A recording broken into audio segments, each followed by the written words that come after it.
Untamed is going to be untamed. It's going to be a little crazy. I want to talk to my people. I want to talk to my brothers and sisters. We can have grace and humility in how we interact with other people. Oh, hot dog, look at you. And nobody talked about what's really happening. And let's have conversations about what truth is.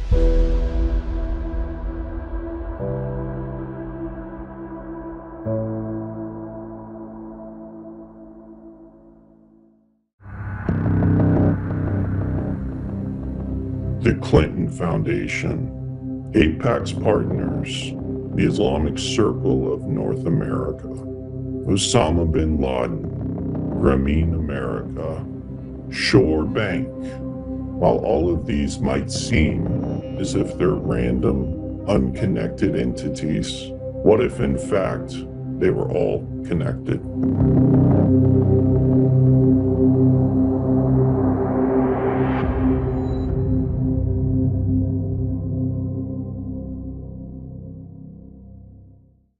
There's a 5-step process. Step 1 is know your goals. Know what you're going after. You could have almost anything you want, but you can't have everything you want. And so you have to prioritize, and you move in that direction. On the way to your goals, you're going to encounter your problems and your obstacles. So step 2 is understanding your problems and your obstacles, identify them. Step 3 is to diagnose them to get at the root cause of the problem. And that could be many root causes, but it could also be your weaknesses or weaknesses of others, but you have to be objective about them.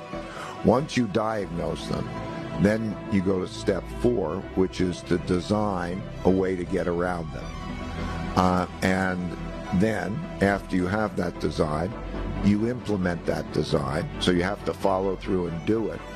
And you do that, and that will then produce its new results, which should be better results. I call this kind of the looping process. It's the evolutionary looping process.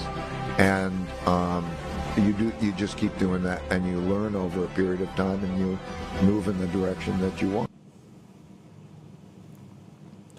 Hi, everyone. Welcome back. Patrick in the chair. And what you just heard there was a gentleman by the name of Ray Dalio talking about his idea of how to achieve success. Whew. Welcome back. We are going into episode 5 with B as we break down the mind web that is controlling us here in America.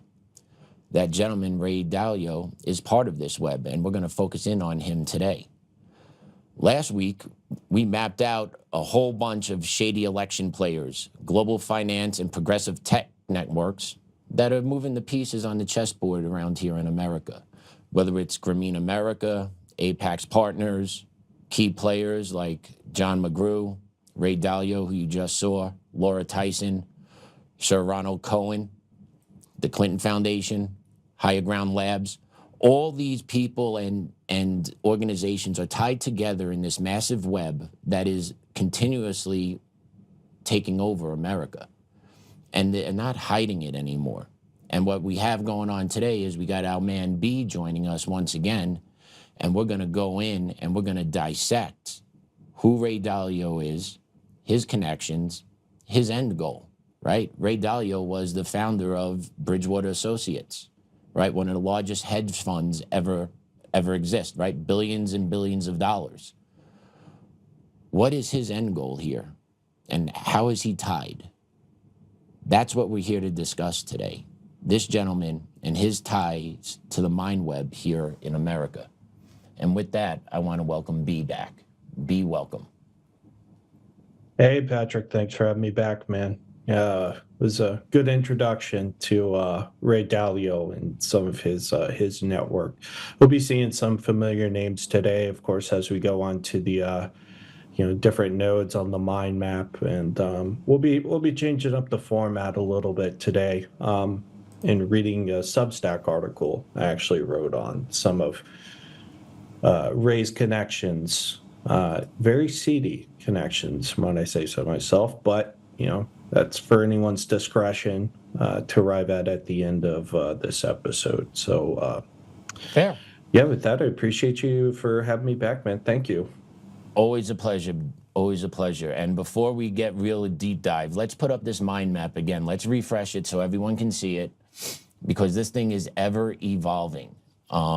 It's deep, man. It is massive overlay. It looks like it's too much to absorb, but these people and organizations are not that farly separated from each other. If you look up to the top corner here, you've done great work on this, by the way. Everyone needs to understand, B has put this together. All documents are attached to the mind map, right? So this isn't hypothesis, this isn't guessing around, right? This is all connected by your research, correct, B? Yep. Yeah, that's correct. I did all of this, put the hyperlinks in there as well. So I'm not just creating this, but there's, believe it or not, there's not even 300 points here, 300 different entities. So it looks like this large morass, but in truth, it's a rather small community. So, and again, these aren't all the players I've left. I haven't gotten to some folks yet, and others will be coming soon. And it's kind of ever evolving. So I try and go back and put more information in there as it evolves. So we appreciate that. We definitely appreciate that. I know our viewers appreciate that. I got some buddies that are now tuning into this, and they're just, wow, dude, you're in this world. You get to hear this. I said, yeah, man. And they're opening up to it. So the more we keep getting the message out there, just showing people, not forcing it, but actually, hey, this is legitimately happening. If you actually want to take the time, watch this, hit the links, follow along, you could actually peel back the layers of what's going on in America, and you can understand what's going on in America when you see what you see going on in the streets and how these facets are tied to some of the shock troops on the streets. But man, this stuff is completely fascinating, and thank you so much for doing this work, because without this information out there, because Americans, let's be honest, we like to have things quick, easy, and simple. And when you try and unpack something like this, it's hard to make it quick, easy, and simple. But given this visualization here, I think it gives the American people a glimpse of just, hey, this can be understood, and there are real players. We don't have to talk in the abstract. These are legitimate people and organizations that are all interconnected, and we're naming them here and how they're impacting us here in America. So truly, dude, thank you so much for the work you're doing on this. And with Ray, if you guys take a look up here on the top of the map here, B has him outlined on the perimeter. Ray's up here, and if you take a look, he's connected to John McGrew, who we covered last episode. He's connected to Grameen America, which we covered last week. We've covered the Clinton Foundation, the beginning of the series here with B, and he's also connected to this other group, the MTN group. But B, take it away on Ray.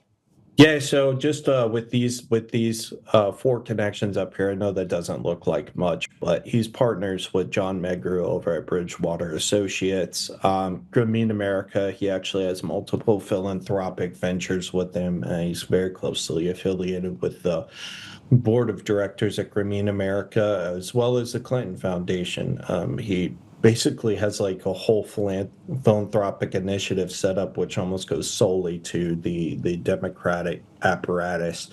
But you'll notice one up there, it's called MTN Group. And within my article, we'll be going into a little bit more about the MTN Group and who they are and what their relationship is and all this. But in their terrorist connections, which are also illustrated on this mind map. So with that, I think we can go ahead and get into the article, and let's kick it off with Ray's little tweet, his temper tantrum, which was really the impetus for me writing this article. If you guys want to pull that up, it's linked in the Substack. There you go. I believe that's the tweet right there. It's official. Yep, that's the one. The world order has broken down. Yep, and in this article, he basically claims, that this is just the decline of the West. And if anyone wants to read it for himself, I'm not going to sit there and read it all. But most of it's just blabbering. But a lot of it actually stems from his book, which I reference in the article. So if anyone wants to take time to read that, it is linked in my article. You guys can go there, or you can go directly to Dalio's profile and read it yourself. I didn't find it very interesting. It was pretty boring to me, but I'm kind of familiar with Dalio's position on this stuff. So don't take my word for it.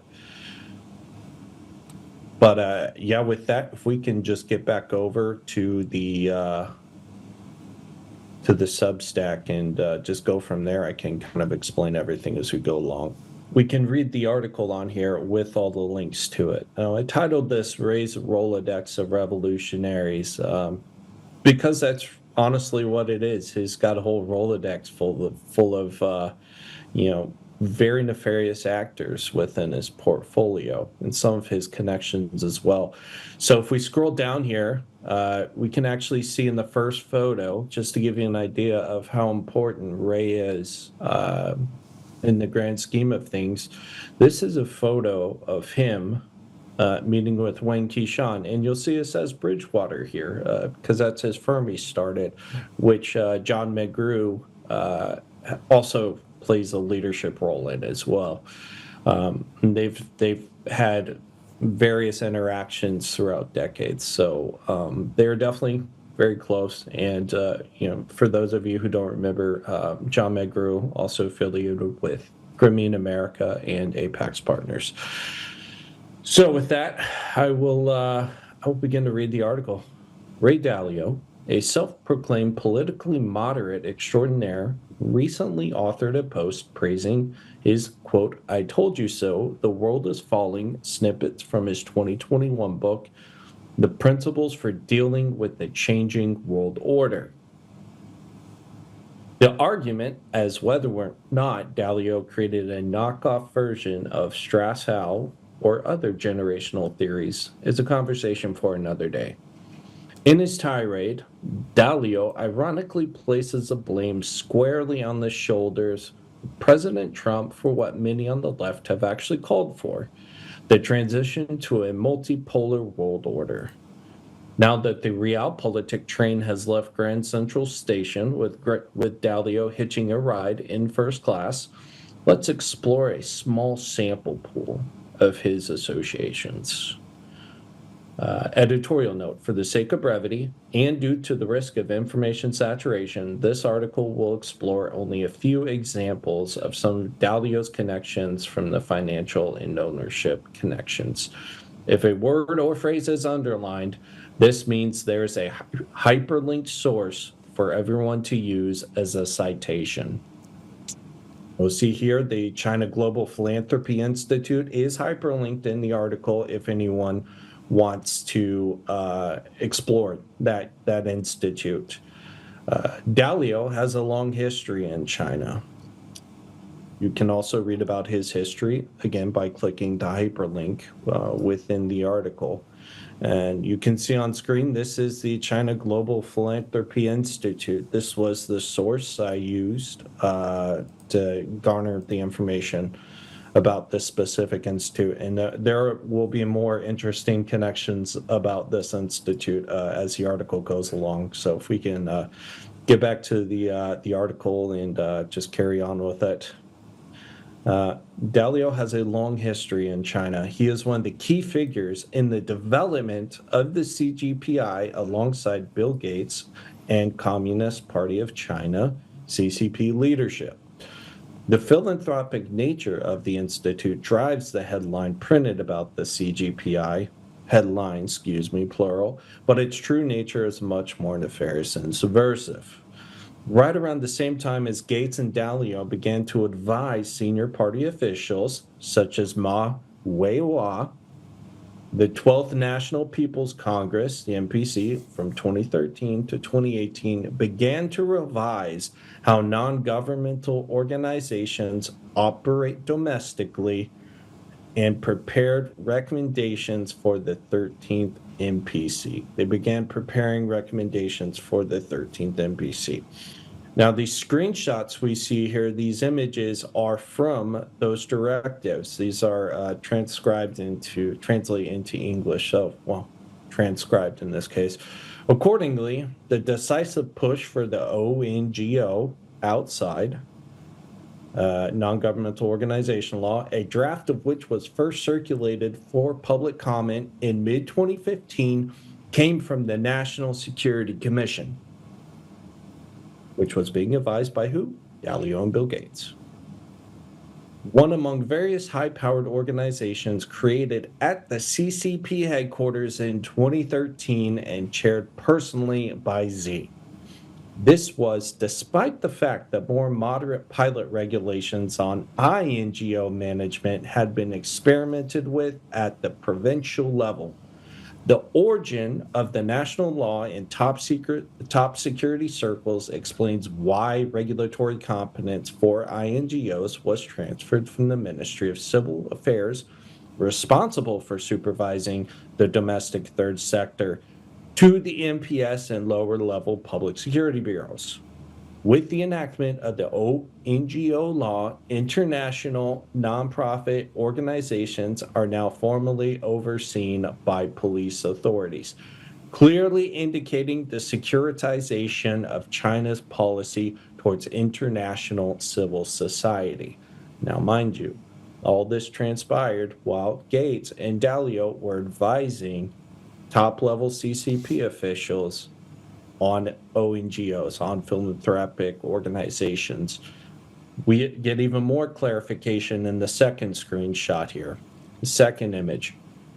What have received less attention are the carrots being offered to civil society. These come in the form of high-level recognition and support for civil society as redefined by the party. In his analysis of the 19th Congress report, Wang Xinyao, Dean of the China Philanthropy Research Institute at Beijing Normal University and a former Ministry of Civil Affairs official, was heartened that the report recognized the role of social organizations, the party's term for civil society organizations, and their role in building social governance and socialist consultative democracy. These concepts call for civil society to play a consultative role in strengthening community self-governance and mechanisms for resolving social tensions, with the precondition that this consultation happens under the party's leadership. In addition, the 2016 charity law and other regulations, which open up opportunities for public fundraising, charitable trusts, and government contracting, are providing a large infusion of domestic financing to qualified civil society organizations. This is particularly true for those organizations working on government priorities. These priorities include poverty alleviation domestically and Belt and Road initiatives internationally.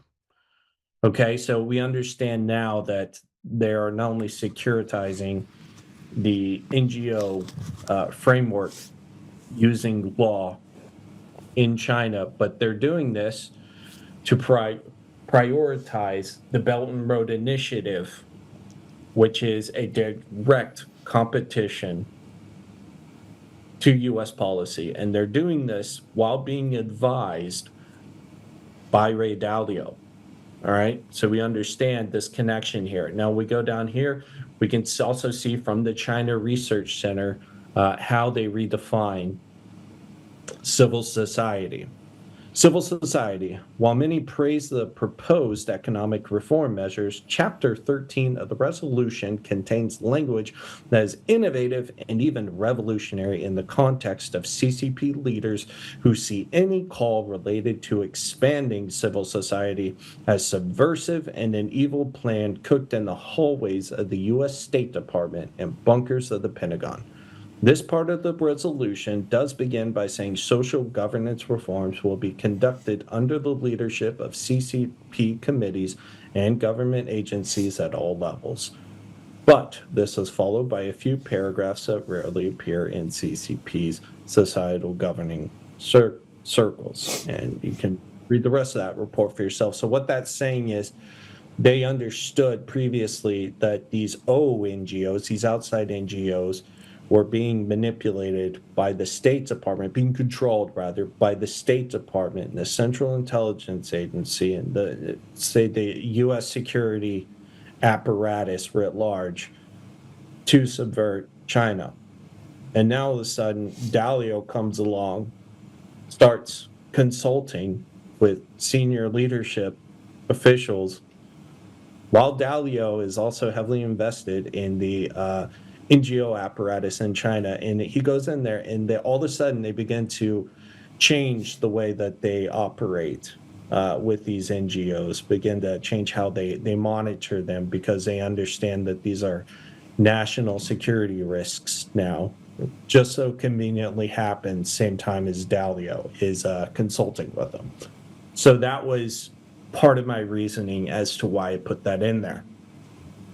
Now here's where it gets interesting.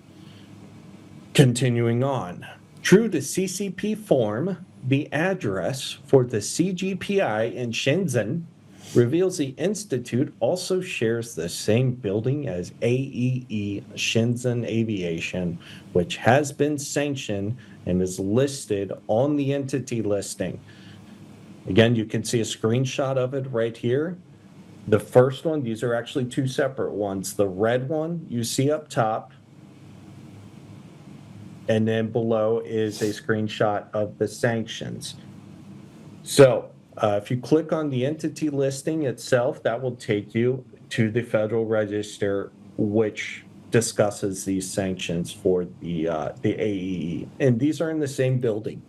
So understand this in context. Ray Dalio, his institute he started in China, shares the same building as a sanctioned CCP national security institute, organization, let's call it.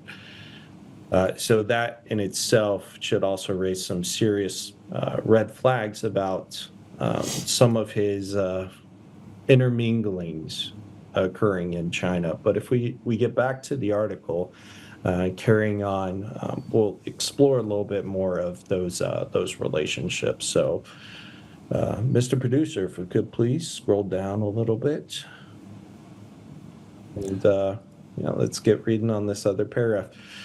Dalio's interests in China aren't solely philanthropic. His firm, Bridgewater Associates, has been one of the leading investors in China under Dalio's leadership. Bridgewater's portfolio included a large stake in Alibaba. Yes, of course, going back there to John McGrew, you'll see his photo down there. Bridgewater's portfolio included a large stake in Alibaba, which owns Ant Financial. We'll get back to Ant Financial and their terrorist funding as this article continues. Another rather peculiar dynamic is the fact that Bridgewater's exit from the Chinese market coincided with Dalio's role at Bridgewater ending. Literally, almost as soon as Ray Dalio left Bridgewater, they completely exited the Chinese market. Okay? So rather interesting timing there. Bridgewater Associates also has a close professional relationship with Apax Partners. Again, we've talked about them ad nauseum on here before. A PE firm founded by progressive donor and Democrat Alan Patrikoff. Patrikoff has served previously with the Clinton and Obama administrations in various capacities. Also on the board is John McGrew, who is also the co-chairman of Grameen America and Bridges Ventures. As we can see, both McGrew and Apax are also affiliated with Bridges Ventures. And again, you can read this image of John McGrew's bio. And if we scroll down a little bit more, compliments of the company's house archives, we can actually see just how closely affiliated Bridges Ventures are with Apax. So again, carrying on, Apax Partners has a portfolio which dominates the progressive activist machine. We keep scrolling down a little bit more to get to that. And we've talked about Apax and this next character, frequently before. We did a whole show on him. Neville Roy Singham, who lives in Shanghai and actively operates on behalf of the CCP, created ThoughtWorks and sold it twice to Apax, not once, but twice, when they went public. ThoughtWorks is the machine which created NGP-VAN, the National Voter ID Database. And again, all of this stuff is hyperlinked in here. We can actually see this image from Apax's website of some of the services their clients provide through their portfolio. Salsa Labs, which is now known as Bonterra, and you have NGP-VAN. Action Kit and Mobilize, which are rolled up under NGP-VAN, are major tools which progressives use for organizing. This includes anything from campaigns to actual physical protests. As a matter of fact, Mobilize typically requires a login. Most of the organizations have their own unique login, which use it. However, I've been lucky enough to gain access through one particular organization which did not close the back door.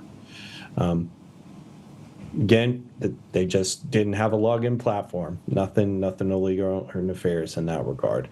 But as we can see here, this other screenshot is an actual excerpt. One of the very few times they'll actually use Wikipedia for something, but the information was probably the most concise here. It was all legitimate, but this just gives you an idea as to what these entities do.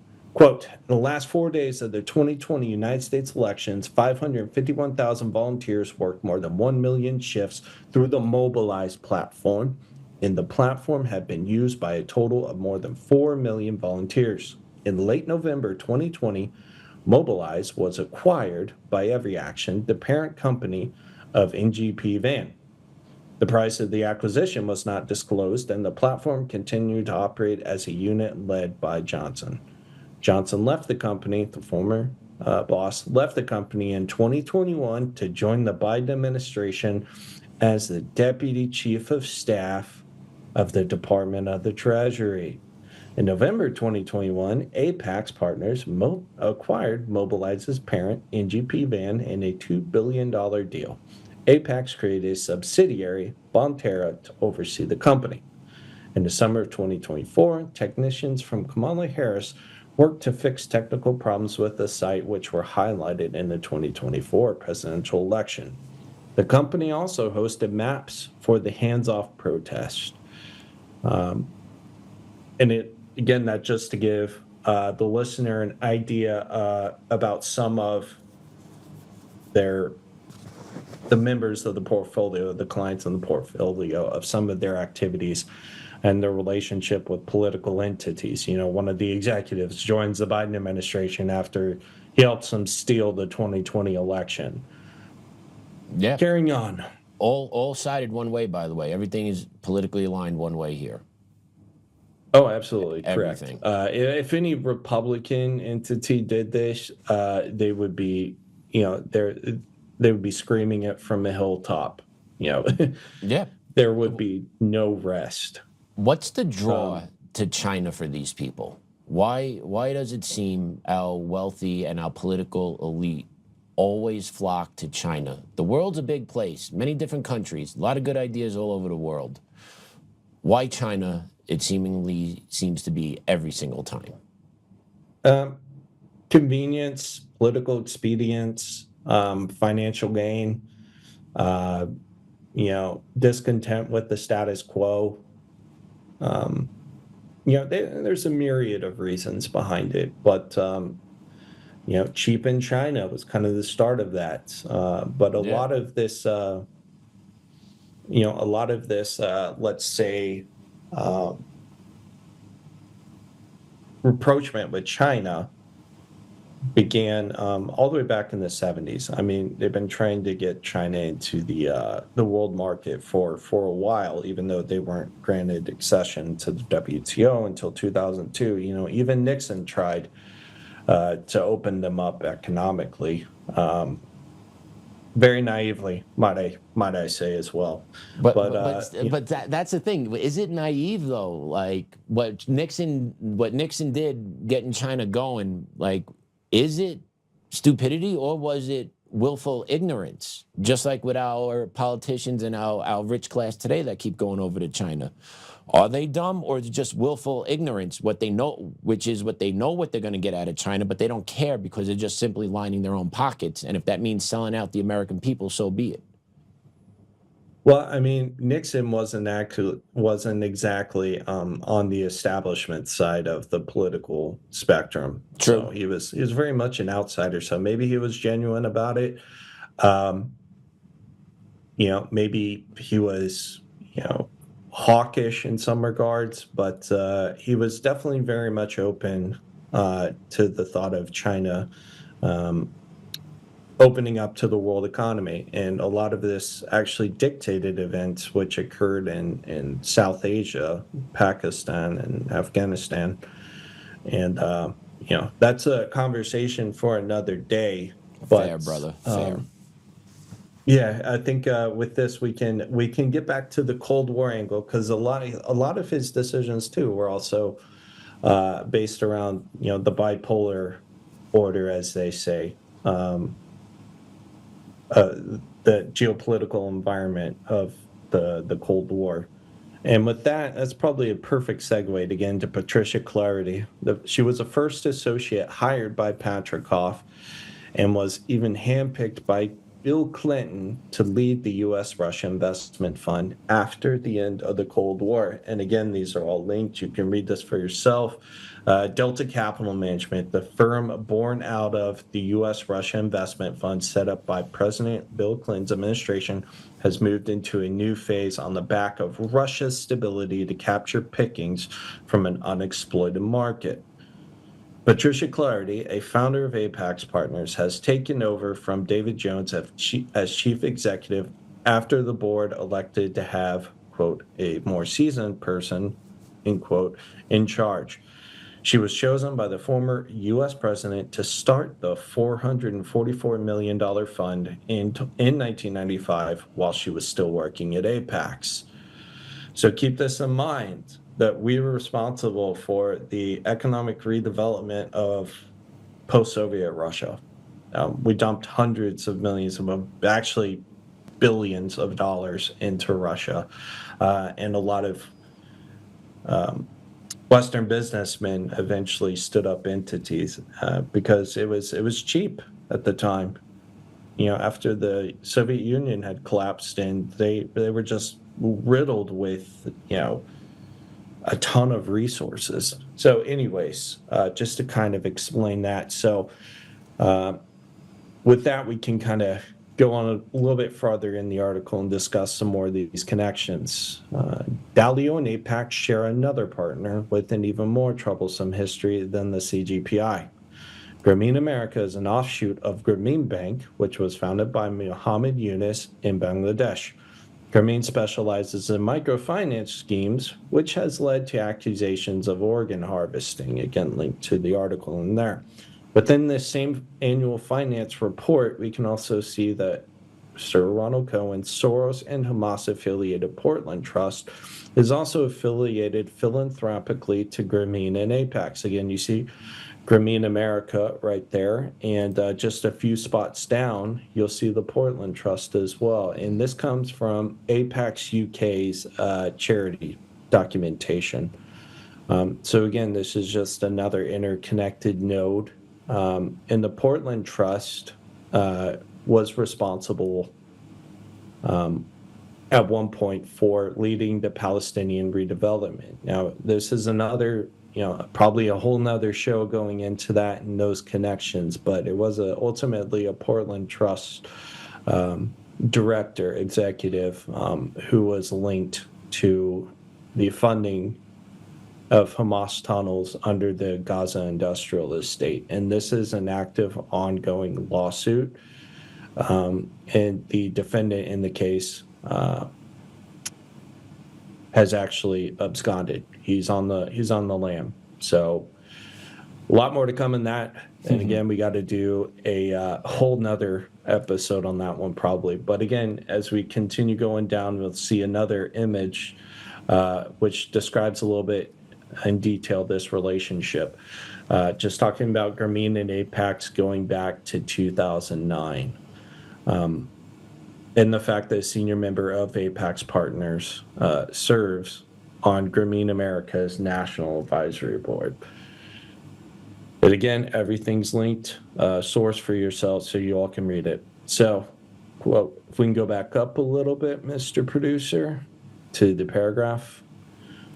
All right. One initiative of Grameen was a creation of the Grameen Jamil Foundation. The organization, while presenting as a humanitarian cause, is named after Abdul Latif Jamil.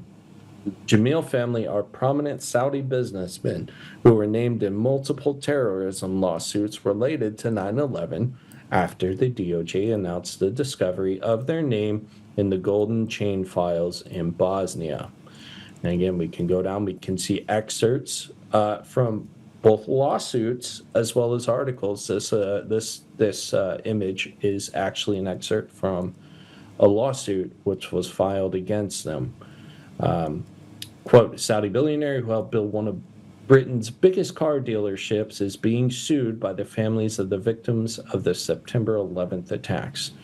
Yusuf Jamil, whose family firm bought the British business Hartwell in 1990, is named in papers claiming more than $1 trillion in damages from defendants accused of helping to fund Osama bin Laden and his al-Qaeda network, end quote. You can read the rest of it again when you preview the article. So if we scroll down and keep reading the actual text of the article, we can go down a little bit. Another avenue in which Grameen has been accused of abetting terrorism comes through Yunus's associations with Jamaat-e-Islami, a jihadist group formed in 1941 by Maulana Maududi. Yunus conducted the 2024 Dhaka coup in a coalition with the JEI, which was then a banned political party at the time. The JEI has two militant branches, Lashkar-e-Taiba and Hizbul Mujahideen. Both these entities are sanctioned, and again, you can click on the link to find the sanctions, but for the sake of brevity and time, we'll just keep going. And you can see this is a screenshot and image of the actual sanction itself. 9/11 mastermind Khalid Sheikh Mohammed was arrested in Rawalpindi in 2003 at the home of a Jamaat leader. These terrorist organizations have multiple historical connections with al-Qaeda and the Taliban, but those will be the subject of another article. Believe it or not, these are not Grameen's, and by extension, Dalio's only connections to terrorism. And to that point, we've talked about a lot of these terrorist entities before, Patrick, and their relationships to ICNA, Sophia Farouk.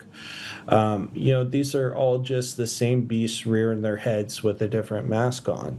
So that's one thing to consider when looking at that map and those relationships. So if we continue on in the text, Grameen Phone is an offshoot of Grameen Bank and was founded by the Qadir brothers. The Qadir brothers, Iqbal and Kamal, one of whom is currently a senior fellow at Harvard's Kennedy School, created the architecture for Grameen Phone and built other entities such as Cellbazaar. The company now shares ownership with Telenor, a Norwegian telecom company which has its own fair share of connections to terrorism. The brothers also created, alongside Alibaba, CCP, and Ant Financial, and the Gates Foundation, a fintech application named Bcash. The app has been implicated in terror finance cases as supporting the Islamic State. Again, sources are included in the hyperlink. This is an image screenshot of one of those sources. And in there, you just read about the relationship, Bcash, and how they came to be. It's important to note that Bassar Masri, who is, again, the one who's on the lam for the Palestinian redevelopment Gaza Industrial State lawsuit, was also a senior official at Harvard University and had to resign from the Dean's Council. So again, Harvard University, Oxford University, which we have also discussed ad nauseum, are really kind of parasitic hosts to some of these terrorist entities. So again, everything's sourced right there. And if we keep scrolling down, we'll actually see another one of these sources, which came from a national security document. I'm not going to read the whole thing, but in Malaysia, they discovered that mobile payment applications such as Touch and Go and Bcash were used to collect funds for the terror group, which were then reportedly channeled to Islamic State networks in Syria and Bangladesh. Again, sources in the links, and this is an actual photo of the source itself. Now, if we continue scrolling down, we'll see just a little bit more of law enforcement's relationship with Bcash. The the Anti-Corruption Commission, ACC, has also investigated Dalio's friends at Bcash. As we can see here, the headline, ACC investigated Bcash Rocket over money laundering and terror financing charges. Continuing on, another curiously intersecting node in this map is MTN Group, as we discussed at the onset of the show. Telenor, which partially owns Grameen Phone, and the MTN Group, which is partly controlled by the Hezbollah-supporting Makati M1 Group, have colluded previously to skirt sanctions in Myanmar after the 2021 junta. We stop right there for 1 second.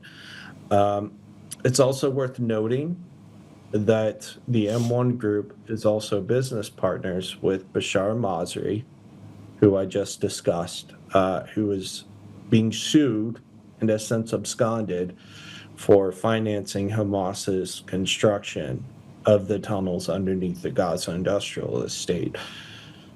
So again, these same people are all just showing up in different transactions, but it's the same actors, right? So if we go down, again, just a more resources to understand the nefarious nature of Telenor Myanmar, which seems kind of weird, a Norwegian telecom company partaking in these activities. But we'll get to them a little bit later on down the road as we continue to discuss MTN. So if we come to this second image, Mr. Producer, and stop there, it's probably good to read out a portion of this. Quote, MTN has an alarming track record when it comes to fulfilling their human rights responsibilities. A 2019 ranking of digital rights noted that MTN lacked strong governance and oversight over human rights issues and disclosed almost nothing about policies affecting freedom of expression. And again, they go into the details of some of these transactions in earlier parts of it. As a key investor in MTN, the Makatis are tainted by MTN's business conduct, which includes allegations of paying protection money to the Taliban in Afghanistan, paying bribes to enter Iran with legal proceedings ongoing in South Africa, and violating U.S. sanctions. You see, as we'll see here a little bit later in this report, MTN is currently being investigated by the U.S. authorities, and we'll discover that context as we go on in this report. Back to the text, Dalio also has other connections directly to MTN via MTN Ghana and UAC Nigeria, which share multiple Bridgewater and affiliated directors. These are just a few of the examples of these of this relationship. You can see Mr. Toriola right there on the board of UACN, also MTN. Shareholders, you'll see right there, Dalio Property Development Limited. Again, these are just images taken from source material, which is all linked in this report. All right. So carrying on, while skirting sanctions in Myanmar is one thing, MTN Group also managed Ericsson's infrastructure in Iraq and Afghanistan. During the global war on terror, both MTN and Ericsson paid millions of dollars to ISIS, al-Qaeda, and the Taliban as a bribe to not only leave their equipment undamaged, if we can stop right there, Mr. Producer, but to also pay ransoms for kidnapped employees and aid and abet terrorists. Again, these are all hyperlinked. You can read the sources for yourself. As a matter of fact, MTN sold their footprint in Afghanistan to the aforementioned Hezbollah-affiliated M1 group, which is owned by the Makati family, who is, again, Lebanese leadership. MTN was forced to admit the DOJ's investigation into MTN in their Q3 2025 report. And if we see this image, this is an actual screenshot and image of that report. Updates on significant regulatory and legal considerations. Update on Anti-Terrorism Act, ATA litigation. Long complaint. The long complaint was filed on 28 July 2023 on behalf of 4 additional plaintiffs who were not previously included in the other ATA cases and contains the same core allegations. MTN has filed its motion to dismiss Syria-related claims in the long complaint. On 25 September 2025, the court ruled in favor of MTN and dismissed the Syria-related claims. Not entirely, might I add, because they're also still being charged in Iraq and Afghanistan as well. The proceedings will, therefore, now continue only in relation to the claims that have not been dismissed, which primarily relate to MTN's former subsidiary in Afghanistan and its minority, non-controlling investment in Iran. MTN has deep sympathy for those who have been, whatever. I'm not going to read those crocodile tears. And we go on to the lawsuit. Now, look at these line items, number 1,274, 1,275. I chose these because I wanted to illustrate just how many claims there are against them in this lawsuit. There are many other mentions of these same entities, both before and after, but I wanted to just use ones that are kind of buried in the middle of the show, just how detailed this is. So 1274, each of MTN Group, Iran Cell, Fatuma Neklo, and Irene Charnley, MTN Group, Iran Cell, specifically intended to grow the overall global market for illicit American manufactured mobile phones that were originally sold in the U.S. marketplace because they shared the goal of the conspiracy, which was to finance, arm, and logistically support Hezbollah, the Quds Force, and regular IRGC. Each of MTN Group, Iran Cell, again, spirit with the terrorists, including but not limited to Hezbollah, the Quds Force, regular IRGC, as well as the IRGC syndicate terrorist proxy, Jaish al-Mahdi, including its special groups, Asaib al-Haq and Katab Hezbollah, all of whom received weapons, funding, and training from the IRGC. Page 318 of the docket. Continuing on, as if that weren't enough, MTN also co-owns Iran Cell alongside the sanctioned Iran Electronics Industries and the Bonyad Mustazafan Foundation, which was created by the Ayatollah. And again, we see some of this ownership structure here. MTN Iran Cell, 51% owned by Iran Electronics Industries and the Mustazafan Foundation. Guess who owns the other 49%? MTN. So, again, you can just read more along this. They just skirt around and they just keep pushing. It's amazing, dude. Sorry, I'm just taking all this in as you're going through it, and it's kind of infuriating to... Yeah, I know. And this isn't meant to blackpill everyone. This is just, I'm trying to... No, dude, sorry, go ahead. No, I'm just saying this is, people aren't familiar with these entities, with these relationships. People are used to the usual suspects, the Rothschilds and the Soros of the world, and, these guys they're very much involved with this. As a matter of fact, again, going back to Bashar Masri, one of his partners in the Palestinian redevelopment alongside Pataco Holdings was George Soros in the Open Economic Fund.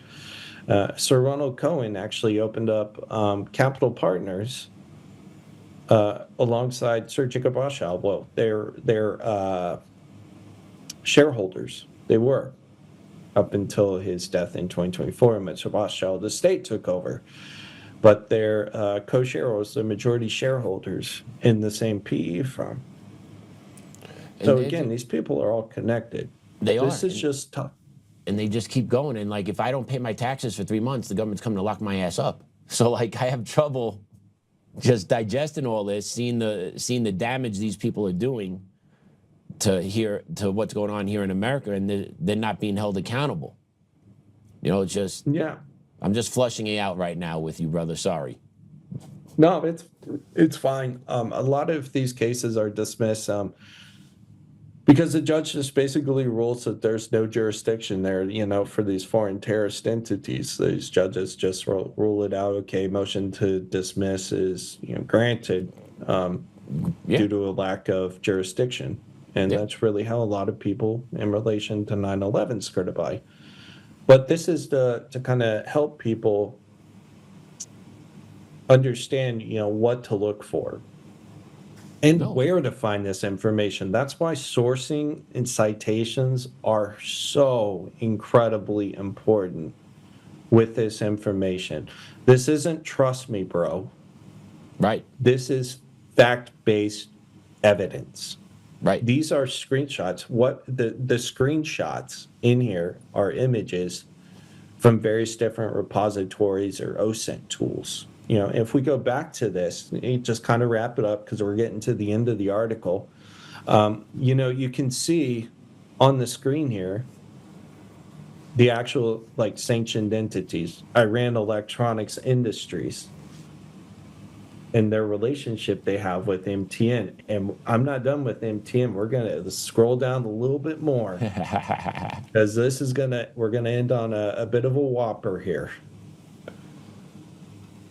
So, Iran's digital platform for terrorism, how MTN Iran cell enables Iran's plot to assassinate President Trump. And this is from the National Security Review. This isn't trust me, bro. These are subject matter experts with very, very extensive credentials. You can read the report for yourself on the link right there. It's very long, so for the sake of brevity, we're not going to do it here. But MTN is also an investigation by the DOJ for their involvement in Iran's attempts to assassinate President Trump. While there is certainly more dirt to discuss when it comes to Dalio, such as his ties to Epstein and the Maxwell clan, Isabel, Ghislaine's twin, was a longtime executive for both Grameen and Apax, but that's another story. The scope of this article is narrowed primarily to the financial and ownership angles, as opposed to Dalio's personal relationships. Perhaps Dalio should consider the fact that he is the one who has done catastrophic damage to the international community, not President Trump. Dalio's darlings of Marxism, war, jihad, revolutions, and long blood trails. The end. Well done, my friend. And that closing is very much on point. And if you're in tune to what's going on in America, we're basically there on all facets. Even some blood in the streets, not on the daily civil war, everyone's fighting it out, but provoking interactions between law enforcement and citizens that have ended in bloodshed is by design. Correct. I believe. They are ratcheting up. Oh, it 100% is. Yeah. Yep. They We've ratchet discussed up. Canvas before. They just again, sorry, man. They Go ahead. keep It's hard when you're not we here. Keep going. It's all good, man. It's that But yeah. connection. It is, man. And just thank you so much for putting this all together. I hope our viewers take the time to actually read this, look through it. We will post this article on our social sites so you guys could access the Substack and dig into it on your own, go through all those hyperlinks, because the documentation is important and it's going to take you multiple hours.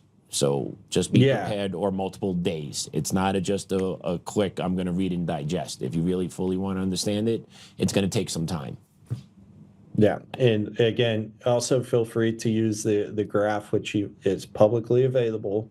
You know, anyone can use it. You can't manipulate it. Only I can do that. But use that as a tool. You know, I was able to bang this article out. I basically wrote this article from start to finish in about 3.5 hours, because I basically already had the sourcing done. I just had to construct it and link everything. But yeah, if you guys want to, just feel free to follow me on my Substack. It's just, the moniker's Dante, but it's at Scrivorium. That's SCRIVORIUM. Or you can also follow me on X, and my handle on X is at Dante XXXIIGOD. Again, Roman numeral 32, but that's an allusion to the 32nd canto of the Divine Comedy. So if anyone's wondering where I got that one from, you guys can find me on X. Yep, that's me. There it is, and we will be dropping these on our socials when we start publishing clips and when we're going to air this. So stay tuned, guys. Follow along. But that was a great deep dive into Ray Dalio and what he's been up to, as not that different than other of his billionaire friends, and using these NGOs and shell companies to just keep marching along to their own beat and their own drum. As us here in America, just sit by and just keep on, right? But B, thank you so much, man. Any advice or words of encouragement for our viewers? What do you got for them? Yeah, I mean, just keep the faith, keep the positivity. Don't take the black pill. I know I present a lot of information, and a lot of people tell me they don't understand how I'm really still optimistic about everything. But I'm actually very much a white pill person. I believe that sunlight is the best disinfectant, and I would highly encourage everyone to think critically, interpret and understand what people are actually, what someone's actually reading, and take the time to investigate it, and just don't take it at face value. I mean, there's so much just bad information out there, which also silos the good information. So just think critically, pay your taxes. Don't get pissed off about it. I mean, as much of a, kind of more on the libertarian side of things as I'm about it, it's important to, stay within the framework, color within the lines, which these people are exceptionally well balanced at doing, or well. Yeah, they are. They know what they're doing, man. They know how to use our system. They know how to use our system against us, wholeheartedly. Yeah, it goes back to what President Trump said. And Dave Chappelle even made the comment about it. About I know the system exists because I've used it.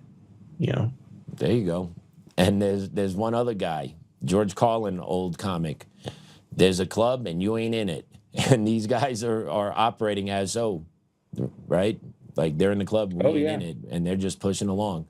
So the more you stay informed, the more you know, the best you can do to kind of stay out of that enclosure they're trying to throw around us. Right? Like just stay informed, stay in tune, and stay active. Yeah, and I can also say this too. There is genuine interest in these issues within some of the institutions. And I'm not saying that the federal government doesn't have its fair share of problems, but there are still good people on the inside who are trying to do the right thing. And so it's important for people to just keep the faith with that and, do their part, present this information. This information is It's recondite. It's not that it's closed source, that it's classified, secret, whatever. It's just buried. So if we can excavate all this crap to the top, to the surface, that'll make life a lot easier for people. And journalists, I would actually implore them to do the same. They have a moral obligation to report on fact-based evidence, not their opinions, not what's trending. Just stick to the facts, present the connections, and don't have an agenda. Fair. And then we can get some headway done. And us as citizens, remind yourselves what it does it mean to be a citizen. Part of it is to be an informed populace, to know what's going on in your country, and then to inform others so that we are not this mass wave of uninformed, unintelligent beings out there that are just going to get walloped over the head day in and day out, right? So we have responsibilities as citizens to do this, to know about it, to share the information, to put up resistance to it. America, we were born with resistance. It's in our blood. It's in our DNA. Just got to keep on fighting, no matter how hard it gets. Because once we go, dude, the rest of the world's going to go. Hands down.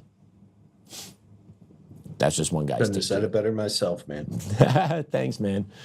All right, guys. Thank you so much for tuning in. We will catch you next time. B, always a pleasure, dude. We'll be in touch. Until then, stay informed, everyone. Do your research. Be an active citizen. Have a good night.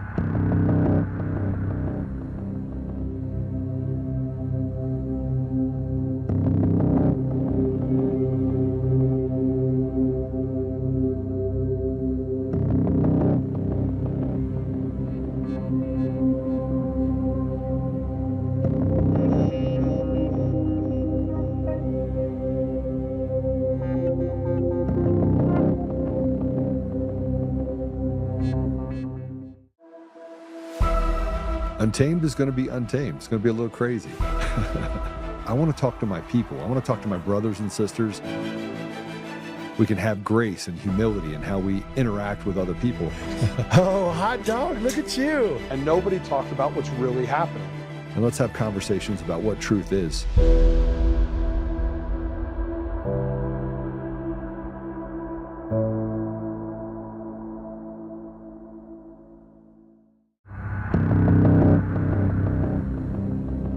The Clinton Foundation, Apax Partners, the Islamic Circle of North America, Osama bin Laden, Grameen America, Shore Bank. While all of these might seem as if they're random, unconnected entities, what if in fact they were all connected?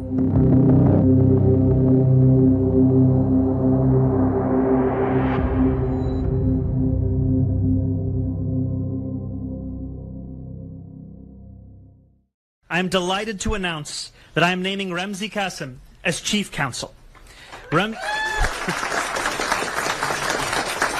Ramzi will be joining the administration from CUNY, where he serves as a professor of law.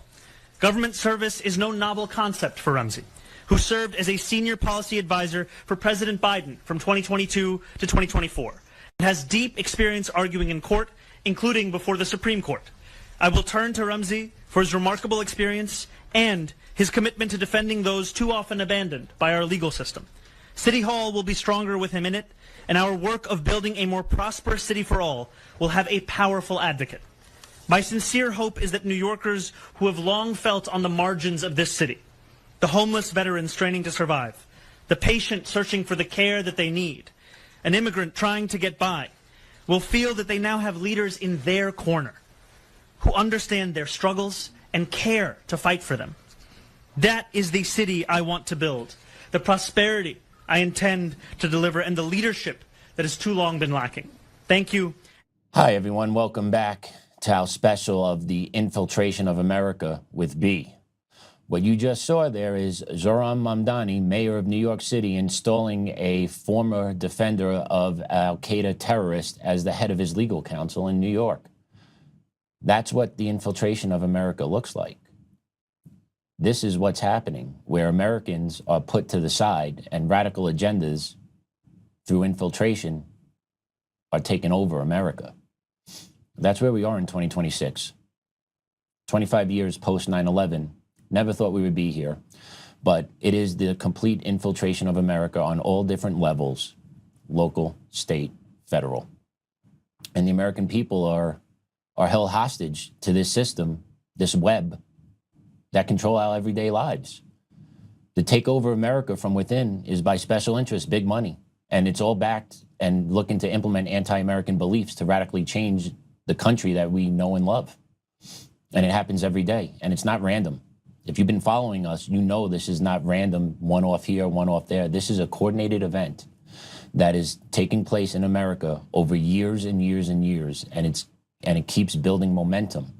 And what we're doing on this show is trying to spread awareness to the community, to us Americans, what's really going on, and prove that this is not an isolationist incident in one city here, one city there, but rather a collective move to overthrow America from within. And that's the point of our series with B, is to expose all of this. We've spoken about people that are play. Everyone knows Soros, right? Everyone hears those big name, Clinton Foundation, but we also have spoken about Sir Ronald Cohen, Alan Patricof, other names, right? Other groups, ICNA, Democratic Socialists of America, right? These are not all random groups. They are working in coordination with one another to overthrow America. And we are sitting here watching it firsthand with front row seats. It's an all-out war. It's an all-out war on America. The shell companies, organizations continuously attack America, branded systemically racist, while they infiltrate our borders with third world refugees that look to take over America. That's where we are. And with that, I want to welcome back our man, B. B, welcome. Hey, thanks for having me back. Pleasure to be back with you guys. And I've enjoyed this series so far, and I hope it's been informative, and people have been able to garner a lot of information from it. That was an excellent opening segment there, and I would just like to point out that Ramzi Kassem. Can we show a picture of him, Austin? Let's put a picture of him up. There he is. Yes, one of his clients was an al-Qaeda operative who was ironically actually related to one of the 9/11 hijackers. So here we are, as you said, 25 years later, to commemorate the 25th anniversary of 9/11. The Chief Counsel for the Mayor's Office of New York City will be helmed by an al-Qaeda lawyer who literally represented family members of the terrorists who conducted 9/11. Crazy, man.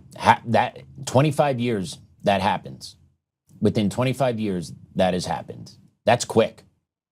That is way fast. And then if you think about it, how do you think the veterans and those that lost family members on that day, what's their take on this? What do you perceive there, or do you know anyone that is seeing this and has those connections to New York and they're like, whoa, what's your take on all this?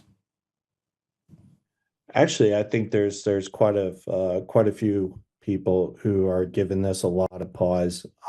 There's been quite a few veterans, particularly within the NYPD, which immediately following 9/11 had one of the best intelligence units for a law enforcement entity. The FBI actually went to them a lot of the time for these jihadist activities. And I think a lot of them, not just in the military, but within, civil service as well, are, becoming aware and growing more and more discomforted by what they're seeing. Yeah, they're growing discomforted, but what's being done about it, to me, is the real question, because everywhere I look, I see this now because I've become informed, right? Like, I'm working in the space, I meet with you, I do my own research when I have time. It doesn't seem like there's really any resistance to any of this occurring with the infiltration of America. It seems to be actually encouraged because there's money to be made. So what's the play here? Well, I think a lot of this goes to, what's everyone talking about? Where's their attention span? What's making the headlines? What's trending on social media? And the fact of the matter is this is just very recondite information. It's not sexy. It's not appealing. It doesn't have this grandiose headline with just one or two or even three of these connections. Really, it doesn't become this, just massive drop of information until you really start to connect dozens of these nodes and see how they intersect. You could say it's analogous to a blob, as Mike Benz would say, but I tend to think it's a bit more anarchic than that, and that it's just it's a network. And, And the number one rule of the network is you don't talk about the network, and I think really that's where we're at right now. and speaking of the network, let's pop on the network on the screen so our viewers can see what you've been working on here. This thing is massive, has definitely grown since the last time we have spoken. A lot more interconnections here. And today what we're going to be honing in on is right here we have Ramzi Kassem, right? And there's his connection to Zohran Mamdani, and then his connection right along into al-Qaeda. And this is infiltrated New York City at its finest. And if you paid attention to Mamdani's rhetoric, political policies, I don't know what you want to call it, but he seems to be going after the white tax base of New York City. Is he not? No, he certainly is, and it's kind of peculiar. He picked someone from Cooney, and Cooney has a very extensive history with Marxism. Fun fact, I'm a product of the CUNY system in New York, the City University of New York. I went to Queens College. So I am very familiar with the teachings that come out of that branch. So yeah, they are extremely hardcore leftists in New York City, in the education system, especially Queens College, especially the CUNY system, right? There's multiple schools that operate within the CUNY system. Brooklyn College is another one, College of Staten Island, right? It's the colleges within the boroughs of New York City. Sorry, just keep going. A little fun fact about CUNY for you. I mean, sometimes anecdotal is the best way to really drive home a point. So that's rather interesting. So you've seen it firsthand, you understand it. But yeah, it's no coincidence that he goes from being a third production assistant on his mother's movie set about an African chess player in Uganda to being mayor of the city which hosts Wall Street, which is the financial hub of the United States, as well as very powerful entities like the SEC, the SDNY, and the EDNY. So and it's he didn't amazing. get there himself.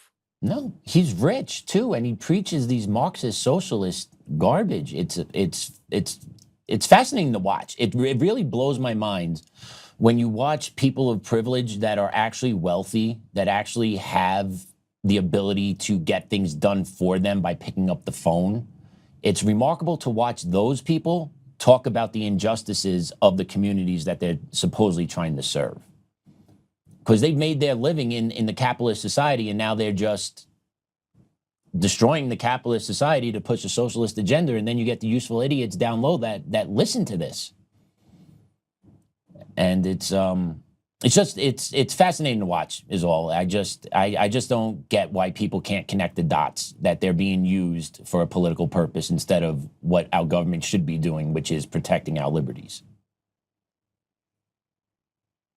I couldn't agree with you more. He goes from, penthouses and castles to the Gracie Mansion, and yet he has the proclivity, shall I say, to think that he can lecture normal people, blue collar workers, even on their lifestyle, their economic choices, how they should live, where their tax dollars should go.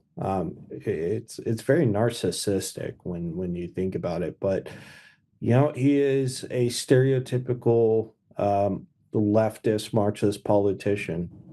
He checks all the boxes, Yeah. and a lot of that has to do with with his father as well, who we have discussed probably ad nauseum at this point on this particular series. So with Grameen America, I implore all of your viewers to go back and watch that in regards to Grameen America and Mamdani and their ties to al-Qaeda and the Taliban and the Clinton Foundation, etc. So that was a very informative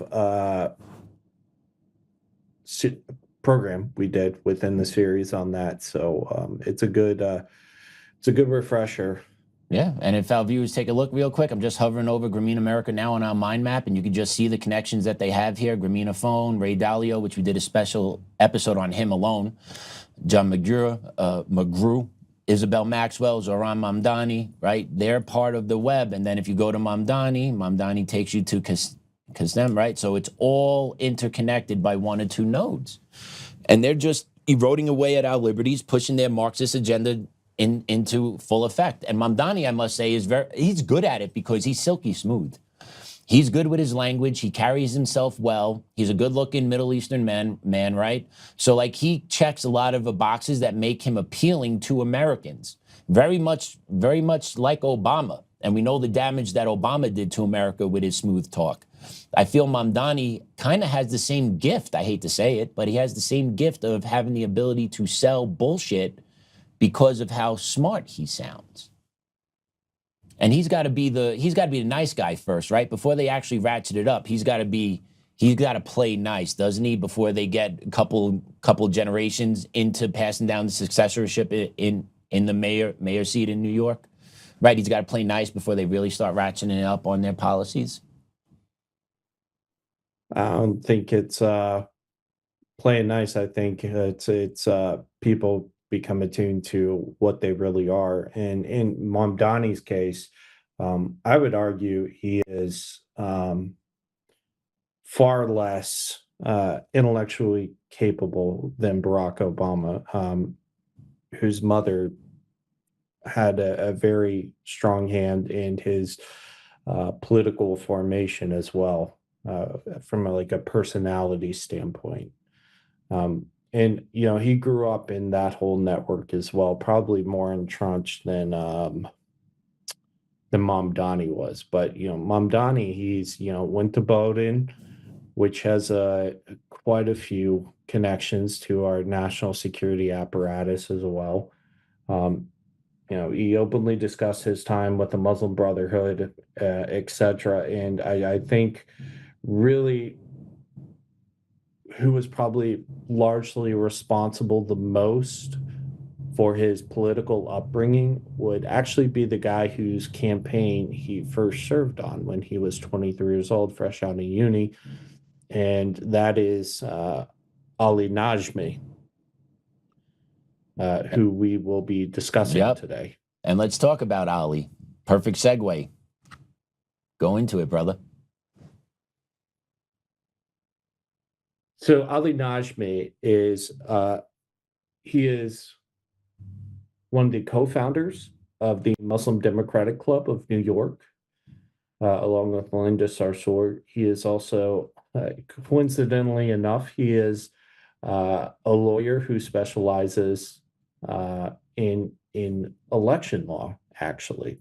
You don't say. And yeah, he's that's one of his fields he covers, even though he works for an ambulance chasing firm right now, which we'll also discuss due to the accusations against them. But understand that Ali Najmi, who is very well connected with ICNA as well, he is effectively now the guy tasked with advising Mamdani as to who to make a judge within the city.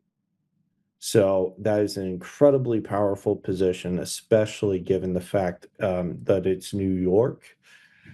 And, the firm he currently works for is actually the subject of basically what amounts to a RICO scandal right now due to just industrial levels of fraud.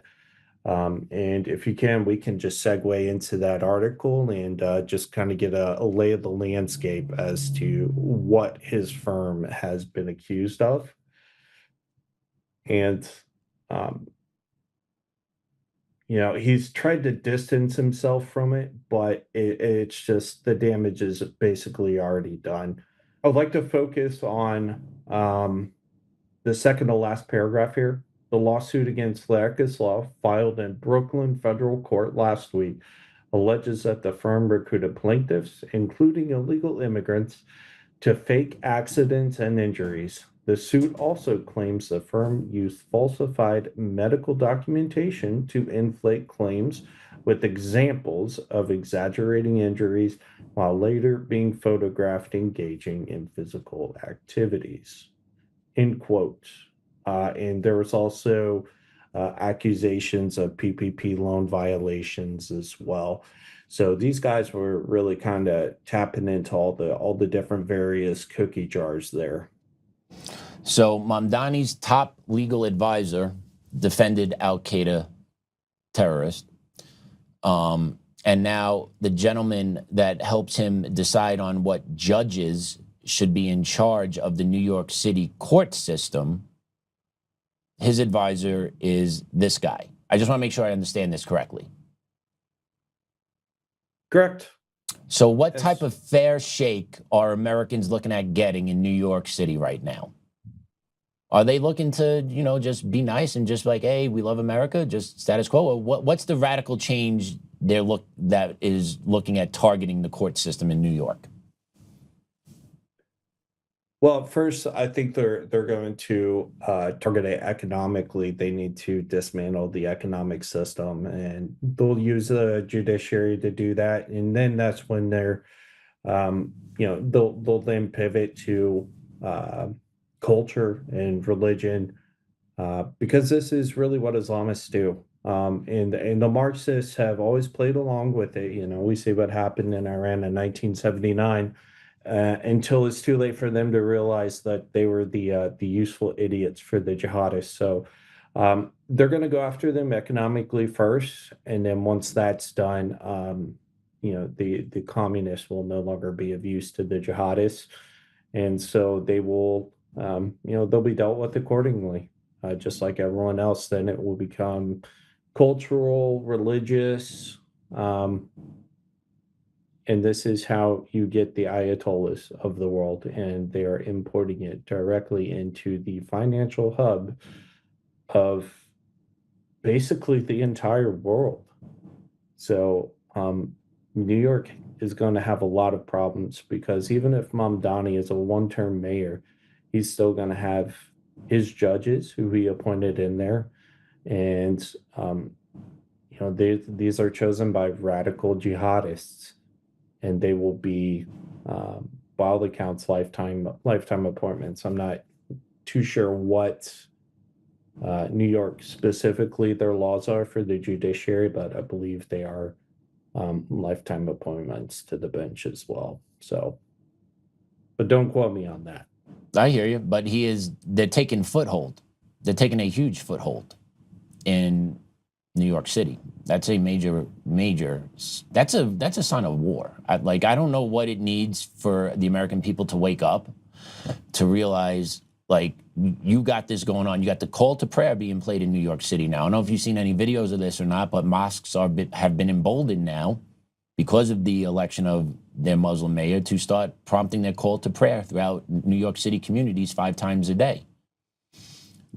That's just the shot across the bow of we're imposing our culture, we're imposing our will. They've started to do their public gatherings for prayer as well. And then you get the leftists, the commies in New York City, the regular folks like, oh, this is normal, this is great. this is great. They have no idea what they're talking about, do they? Well, I would think probably the majority of the far leftists in New York are transplants. They immigrated from somewhere else to New York, and they took their policies with them. I think there are a lot of native New Yorkers who are absolutely pissed off at this. I think a lot of eyes are going to be open. I would not be surprised to see a lot of retirements of judges and public officials within the coming months or year, just to again be replaced by Mamdani's picks. Well, But the people who control Mamdani to pick, who will replace those judges on those benches. And did we see something very similar to this when Obama came into office, where once he came in, there was resignations by federal judges across the board, and then he was then able to start stacking the courts during his 2 terms? Or am I misremembering this? No, that's precisely what he did. And we're feeling those repercussions now, which is 15, 16 years after his terms have been over. So just multiply that out in New York City now, and that city is going to be a lost cause. Because you can't rectify, if you have injustices and you need to go to the courts to rectify it, but the courts are going to be stacked with those that align with Marxist principles, you're never going to get a fair hearing. And then the court system is hijacked. Right. No, you're absolutely right. And I think that's why people need to be paying attention closely to a lot of the litigation which is out there right now, such as the Masri lawsuit, Bashar Masri, which we'll be discussing now. Take that as a baseline, understand that in 20 years, this is probably a case which wouldn't even be brought up within a New York system because it alleges, Islamist activity, terrorist activity, jihadist activity, and that, American citizens were the victims of this. And you'll see right here, Osan Law LLC is a lawyer representing, there's a law firm representing over 200 Israeli American families who were affected by the October 7th massacre. And I think a lot of those points that they made out in their very, very voluminous lawsuit, it's almost 200 pages, actually, just the initial complaint. Can we flash that lawsuit, Austin? Can we let's show that lawsuit to the folks. There you go. Right, that's the one we're talking about right there. You see that, B? That is the one. Yes, correct. That is the one. And if you go to page 37 of the document, you'll find was probably the most revealing piece of evidence. And this is a photo of Bashar Masri, who is connected to Grameen Phone via Harvard University. You spoke about Grameen Phone earlier while we were viewing the mind map. Is that it? 36. Yep, that's him. Okay. So there you see it. Now we've got it. That is a photo of Bashar Masri on the left, seated with the architect of the Hamas tunnels, which he was paid for to assemble for the Qassam brigades. So making tunnels for the Hamas terrorists. Correct. And this isn't a new revelation. If you go, throughout the rest of the filings, you'll find instances of them knowing that Hamas was using Bashar Masri's facilities, his properties, going even all the way back to 2018 when they began to discover the Hamas tunnels. I mean, the original tunnels were literally built under his properties, which he would use to host both Hamas and Hezbollah officials. People like Yahya Sinwar would visit there. And, it seems that all this has finally just now come to a head. But what's interesting about Masri is that he is the CEO of Patico Holdings. And effectively what this does, we're going to take it a little bit back. The short of it is that Masri, who built the Hamas tunnels under the Gaza industrial estate, was also largely responsible for the reconstruction and the redevelopment of Palestine. And he was a part of a Palestinian governance program, which was actually approved of by the Biden administration, which was going to oversee the redevelopment of Gaza. And with that, if we can go and we can take a look at his partners, if we go to the Master International website, because he is, not only is he, the boss over at Patico Holdings, but he also created Master International. With here, we can kind of see, who some of his partners are. You have the Qatari Royal Trust there. You have Chemonix, which is the largest grantee of USAID funding ever. Ever. And you have ever. Yes. What makes them the number one?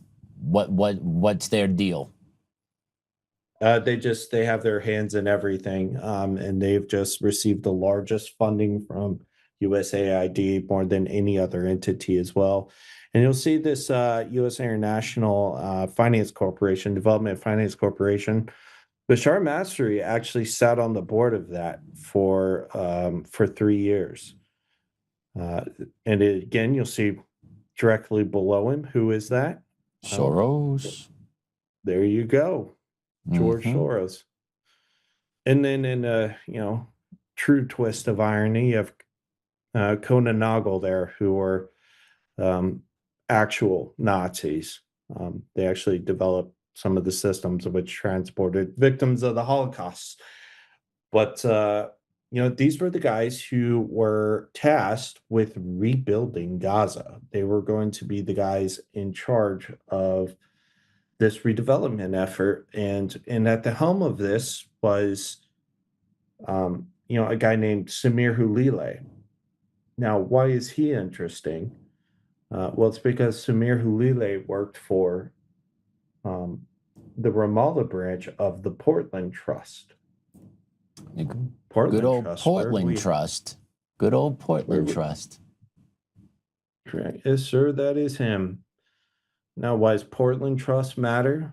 Well, it's because it was created by Apax Partners co-founder, Sir Ronald Cohen.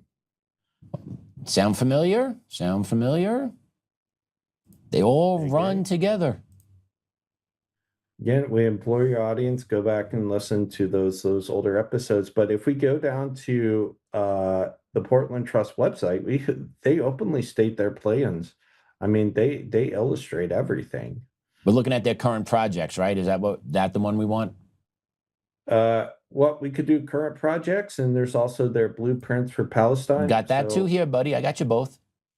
Yeah. Okay. So if we go here to the blueprint for Palestine, since we're on it right now, just one moment.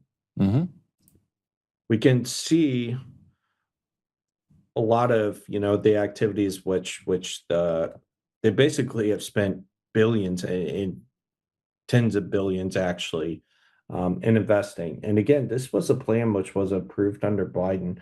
Just with this alone, 3 billion annual GDP by 2030 was their projection. With these redevelopment plans. And if you go into the projects, you'll see both current projects and landmark projects. You really start to get a taste of just how scaled all this was. Gaza, UK Palestinian Tech Hub, acceleration of the Palestinian tech ecosystem, pensions, yeah. There you are. Where's their funding coming from? So a lot of it actually comes from the U.S. government. Oh, you mean as well us? as Brid- You mean oh, us? yeah, I mean us, and Apax Partners. There's a reason these guys are, right at the top there. So let me short summary If you go- version. I'm just going to put it my way. Gaza got leveled by Israel. Gaza is going to get rebuilt by the American taxpayer, and then these people are going to siphon off millions of dollars for their own good. I just want to make sure I understand all this. Billions. I'm sorry. Thank you for correcting me on that. Billions, all on the American taxpayer dime, right? Yeah, and they are also, they also intend to put a marina in there. They intend to set up microfinancing institutions. Hey, there's that word again. Yeah. And they even want to build a marina there. And with this too, they'll also be able to really tap into the LNG shipments, which are coming out of the Levantine Basin, which only recently, it was 2019, where they began to extract and begin ship their LNG shipments, and that too is off the coast of Gaza as well. So with all this redevelopment of the planning of the redevelopment of Gaza, who's actually going to live there? Are the Palestinians going to be allowed back in there, or are they just kicked out for good, and then this area now is just going to be for who knows? So the thing about the Palestinians is nobody wants them anywhere. They've tried Right. relocation to Egypt, that didn't work. They've tried relocating Gaza, that didn't work. Saddam Hussein was even in negotiations to do a large Palestinian resettlement in Iraq. His son Kudai actually visited Israel multiple times as a delegation for this. The Guardian actually wrote a really, really interesting article on it discussing this. And again, that didn't happen. So chances are they'll probably stay there. They'll probably end up, getting a piece of the pie. But it's going to become, the case of the revolution, the useful idiots who wins after, the rebuilding is done. In this case, it's quite literally a complete rebuild of the system. And whoever controls that will dictate, what the demographics look like. Some people would say, oh, well, Israel wants to go in there as part of the Greater Israel Project, or the Palestinians want to go in there so they can, use that as new economic hub to push against Israel. So I really think it's just a different phase in the continuity of a very long conflict. I don't think we'll ever see it resolved in our lifetime, truly. But you never know, because the landscape for everything's really changing, and it's changing fast. I hear you. I'm sitting here. I'm sorry. Go ahead. No, I was just saying I'm always reminded of the average generation lasts 80 years. Well, we're only one generation and a half removed from the first powered flight, which only lasted 12 seconds in a freaking paper and cloth plane. Now we're having reusable rockets land that can send people to Mars, and we're only 120 years removed from that. Well, 1903, so 123. So think of where we'll be in another 50 years, especially at this rate of progression. And with all of this, all these plans that they have for Gaza and all these redevelopments, these are going to change as well. And some will become far more lucrative than some of the current plans they have right now. So I think what even they have proposed right now is probably just more of a result of bureaucracy and wishful thinking. Yeah, because reality gets a say in everything. And I think, that goes to your point, who's going to control Palestine afterwards? Well, that's going to be just, another dimension of this, ongoing conflict. So I think it'll transition from the streets. If they rebuild it, it'll transition from the streets into boardrooms. Gotcha. But when I'm sitting here and I'm hearing you discuss this, and I'm just thinking, we didn't do anything to Gaza directly. I don't believe we dropped the bombs. I don't believe we leveled them. But at the end of the day, the American taxpayer is the one that's going to be footing the bill. And then these Muslim extremists are going to be siphoning off billions of dollars for themselves on the back end of it. Kind of makes me pissed. It infuriates me. Is Israel paying for any of this also, or is this just all American capital that somehow became our issue to go fix it? Well, I mean, a lot of this came from the UN as well, which the UNRWA is a whole new Marbitar, that whole scheme, the jihadist infiltration there into the UN. So no, it's not just the US, but the bulk of it is coming from US taxpayer dollars. And you can tell by who was involved with Massa International. Just look at the names. Yeah. Yep. I know what you're Literally, saying. U.S. International Development Finance Corporation. Chemonics. I implore anyone to go inside the federal procurement system and just query Chemonics, and you'll see just how many billions and billions and billions of dollars they've gotten in USAID contracts.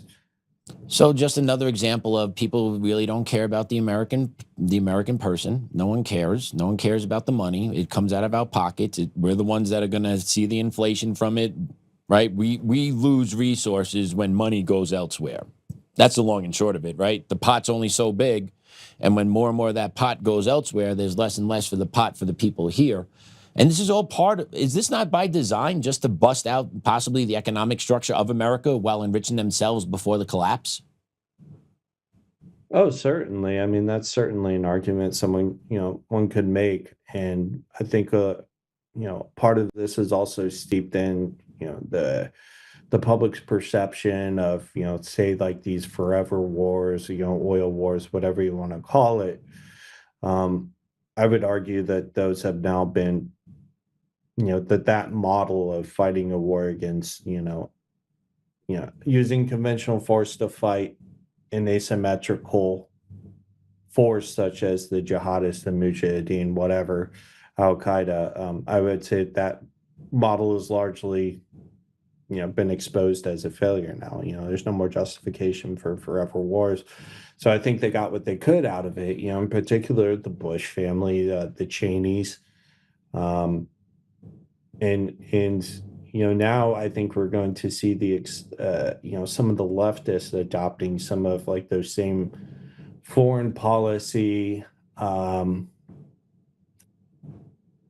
habits, that we have to, intervene here, a little bit of intervention here. I think we're probably going to see a lot more justification of intervention coming from the left than we probably have ever seen before, because again, they're it's anti-Trump, because he's doing these very concise campaigns.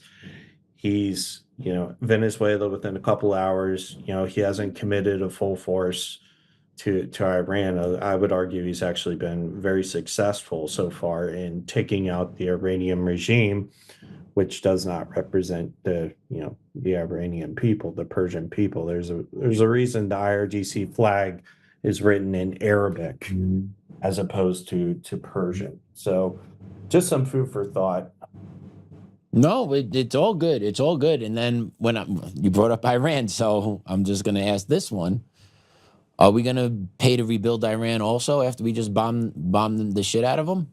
Is that also going to be coming on the American taxpayer dime? We pay for the war and then we pay to rebuild after the war? That's kind of how it goes, isn't it? So I wouldn't really compare Iran to Palestine. Iran's pretty much a lot of their infrastructure is still intact, and they also have a crap ton of heavy crude there as well. Um, don't get me started on the refinement process and how that works for it. Who's going to benefit from that? I think that's a whole nother discussion. But a lot of Iran's infrastructure is still largely intact. I mean, they could literally probably get the internet back online within a few weeks, if that. And sure, some of the refineries have been hit, but you know, largely a lot of it's still intact. Like their electrical grid, yeah, it got hit some, but not really. I mean, they're not really targeting the infrastructure like the infrastructure in Palestine um, has been targeted. So I wouldn't really compare, apples to oranges here, but um, there's going to be a U.S. interest in Iran. There's going to be an economic interest in it, especially with Karg Island and what they do out there. So again, what we plan for right now is not going to be what will happen in the future. So I mean, there's about a million different possibilities this could go. Europe could just decide, okay, we're going to let Russia turn the gas back on, and that'll probably make a lot of Europeans happy because their gas bills are so high right now. But there's just, you never know, man. The world is a very anarchic place. There's no grand scheme.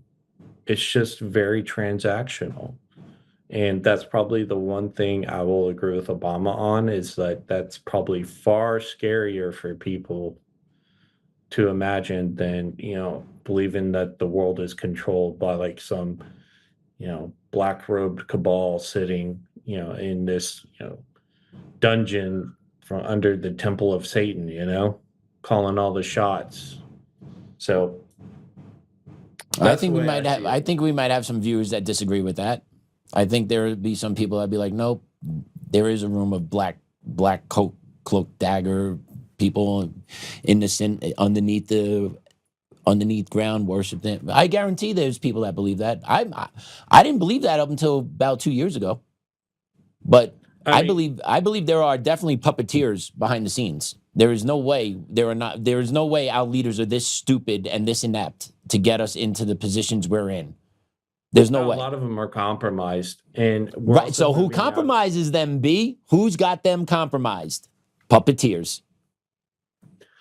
But what I'm saying is these puppeteers, they're not some just obscure kind of face. They're you can find them in the Edgar database.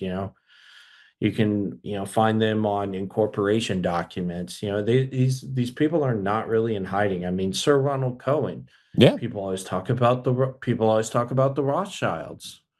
Who is he business partners with over at the Partners Fund? Sir Jacob Rothschild. Who's dead now. Yeah, so that family name lives on.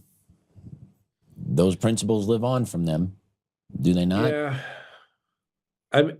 Well, certainly some of the dollar amounts do, but they're one of the few. They're one of those rare cases where generational wealth didn't completely dissipate after 3 or 4 generations. They've actually made more. They didn't lose it, that's impressive. I mean, they've. I wouldn't say they've made more. I mean, they lost a lot, especially in 2008. But I mean, again, I think we're getting off track here from what we were discussing with Palestine and Gaza. We've definitely gotten off script for what we have planned for the show today, and talking about some more like these terrorist connections to this. But there's always an opportunistic angle to everything. And, again, these people are transactional. They'll connive with anyone to do anything, even if it, may screw over, someone else who they would consider within, this, I guess, cabal, as people would say it. But I think we're really, times are changing now because information is now so accessible. Literally, billions of people can be made aware of something within, a millisecond. Yeah, you just got to make that right clip that goes viral, that right fact that just hits people the right way, that resonates, and boom, million views in 2 hours. I'm with you on that. I agree with you on that 100%. I mean, you're going from, six corporations who controlled, what the man in the box said for decades as how people got their information, to now you're getting it from, the square in your hands or in front of your face. And, arguably something probably even more invasive within the not too distant future. That again, going into, the technotronic era, as Mika's daddy would say. So, but if we can, let's try and get back on track here, with Pataco and, Monster Pataco International. Holdings. Yep. Because and this is very interesting, and it kind of goes to your point, who are the puppet masters, the same guys who conveniently funded a lot of the conflict to destroy, like that whole area geographically, are also conveniently the same ones who now stand to make a killing off of it when they are. So again, and unfortunately, the American taxpayer is going to be hit with a lot of those costs. Now, I will say this: I hope that that we can create something, that something is created, not us, not the U.S., but that something is created there, something that's stable. And I would implore the U.S. administration to look at creating a coalition of the willing, so to speak, for the Arab states, specifically through, the Arab League or the Gulf Coast Council, through their neighbors, who they all bomb, by the way, too. Yeah. Who have more of a stake in, the outcome of both Iran and Palestine. Not only like geographically and economically, but also like at a cultural level. And I think you're probably gonna, you've already started to see a lot of these radical jihadist entities, being offshored into, Western countries now.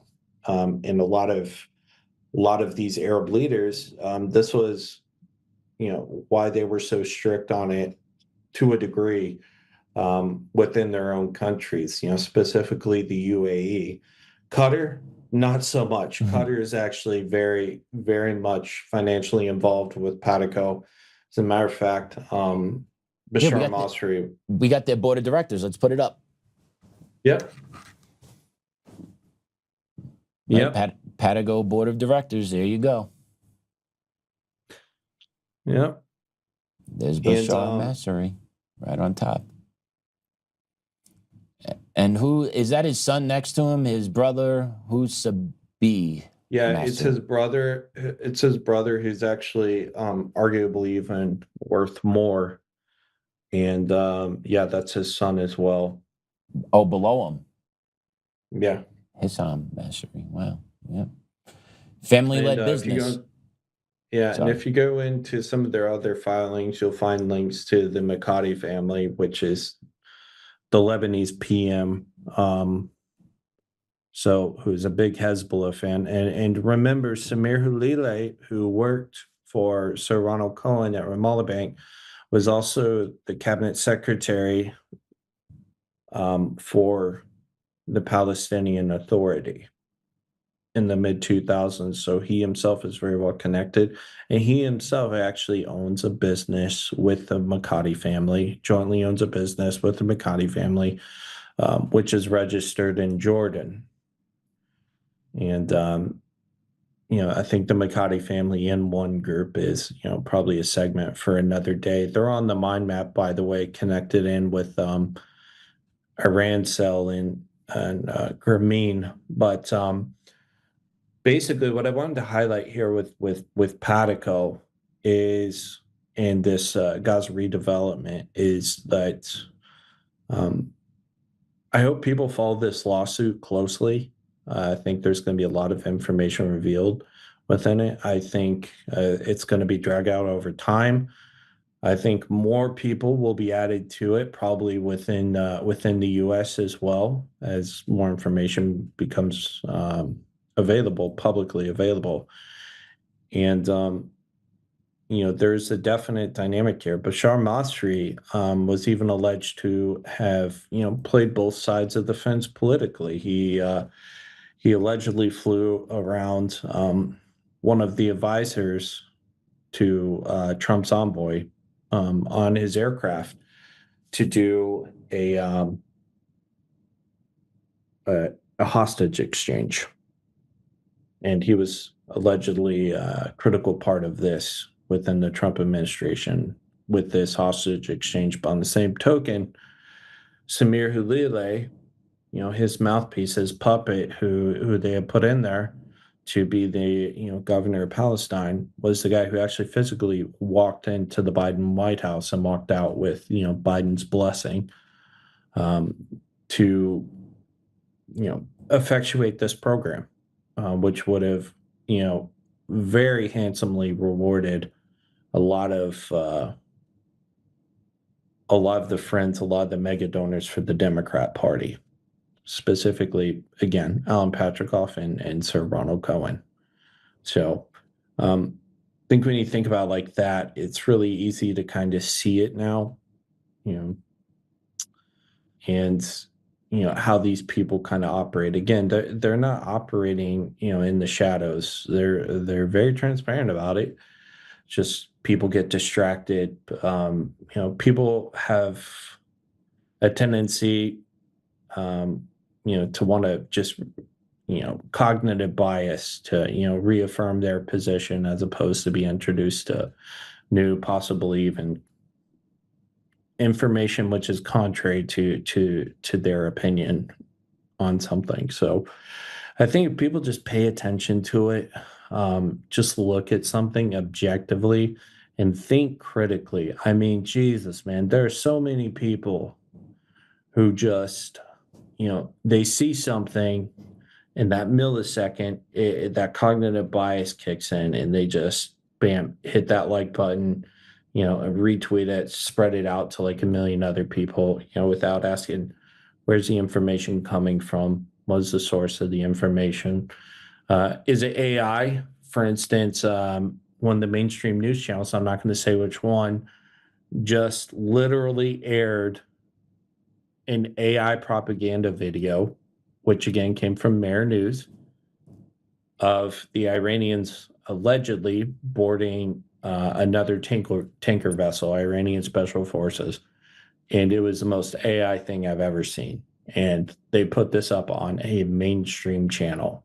And so this is where we're at. And I'm not, going to say I have the answers for everything, but if you just ask the question that I just alluded to, I think you'll get a lot of answers revealed. And I'm going to closely continue watching this Gaza situation, especially this lawsuit, Bashar Masri lawsuit, and all those involved with it, because while it may not be timely, for instance, right now there are still ongoing 9/11 lawsuits, which are still being heard 25 years later, a quarter of a century later.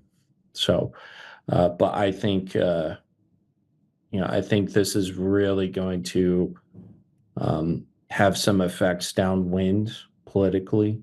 And I do think that the media will probably try and keep it out of the papers as much as possible. But, for Mamdani, these are the people who he was ordered to put into position, ordered by the likes of ICNA. There's a reason half of his cabinet are ICNA. He is a puppet for Ali Najmi, who created the Muslim Democratic Club of New York. He is a product of their environment. He is a product of their training and their conditioning of him.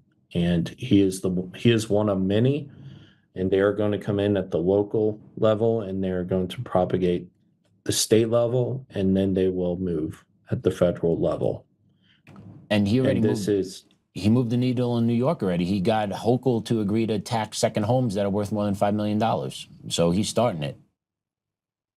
Yeah, and that's probably going to piss off the rest of New York, and then we're going to really begin to see a lot of fracturing. I think a lot of these. I think we're about to see Democratic strongholds become more Democratic strongholds, but the jihadists are very smart. They targeted red states.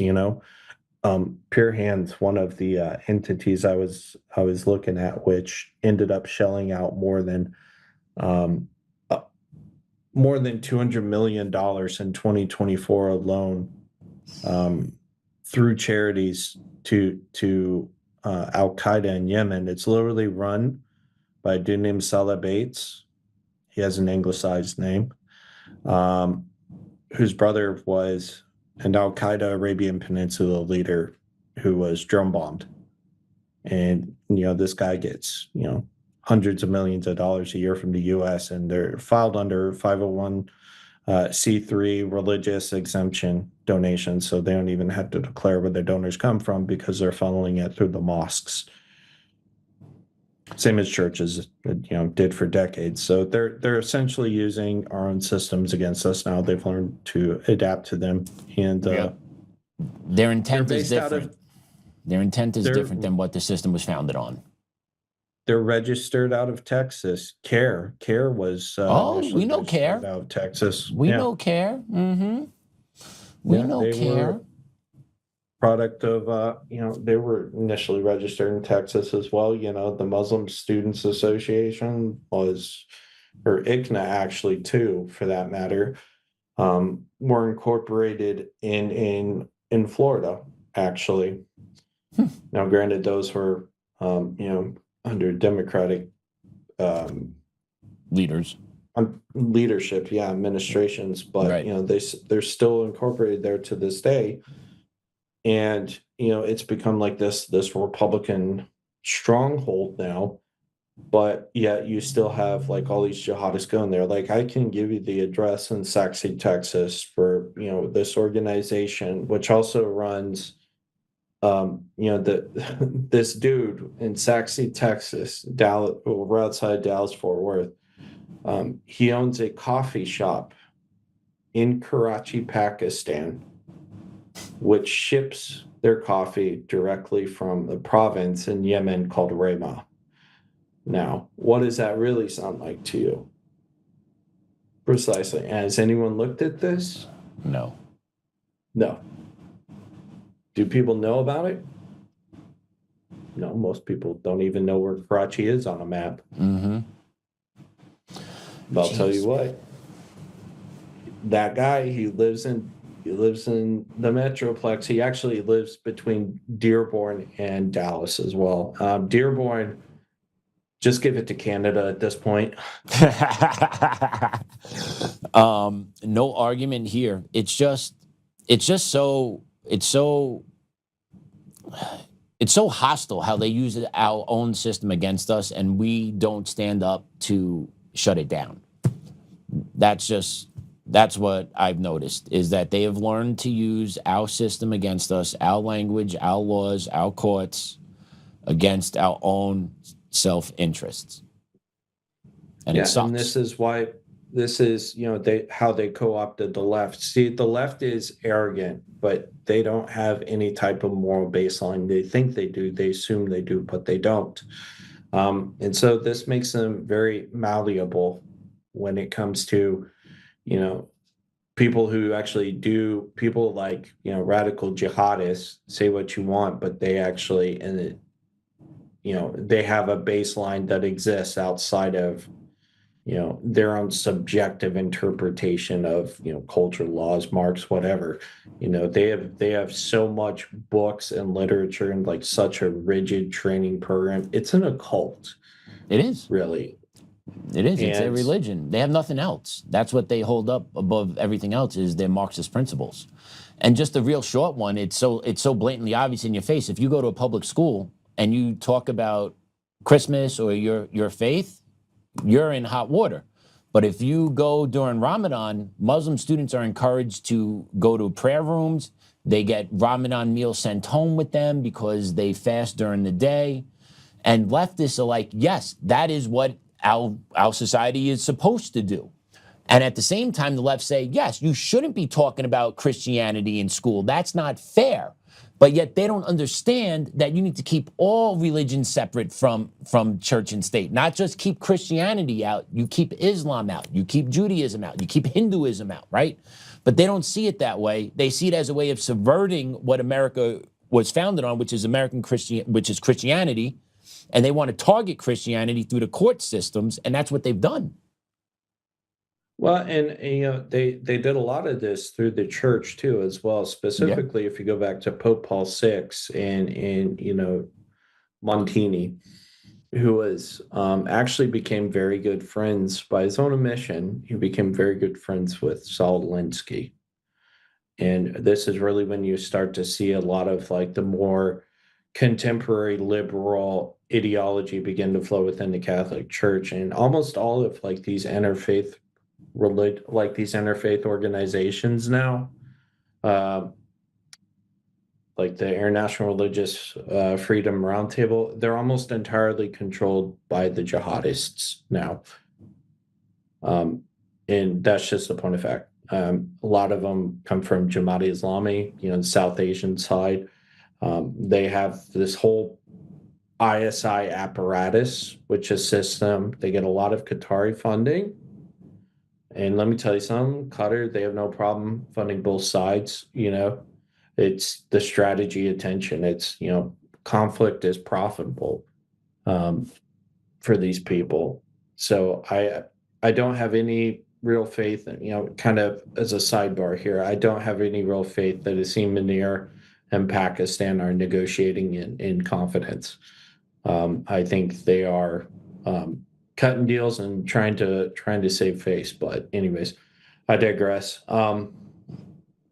Yeah, I think, you know, we pretty much covered all the ground today. We didn't really stick to the script that much, but we made it work. I think it was a very insightful discussion, and I'm going to be following it, keeping tabs on it, and you know, we'll see what comes. Bashar Masri quit his post at Harvard. He was on the Dean's Council, and you know, he is very close to a lot of very powerful people. So we'll see what comes of that. But, and just as that, just being on the board at Harvard, just like pow, insertion. Yeah, just like, you know, the guys who created Grameen phone under Muhammad Yunus, which, you know, has been implicated in terrorist activity as well. You know, they're literally faculty at Harvard as well. Like, they're literally fellows at Harvard as well. Yep. So the takeover education system, another problem. There's problems everywhere, dude. It is every which way. But we just got to keep talking about it, spreading the word. People just got to become more and more aware. Yeah, man. And, you know, I implore people to also go back and listen to, you know, our Oxford College of Islamic Studies segment with Huma Abedin and, you know, her family, because they have done irreparable damage to the U.S.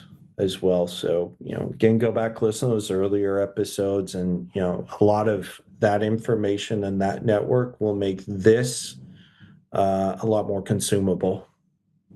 All true. The more you listen, the more you know, the more you pay attention, the easier the dots get to connect. They do. Well, B, thank you so much. Audience, look forward to seeing you again. We will be airing this over the next week or two, and then we'll be back again doing some more work with B. So thank you all for tuning in. Class dismissed.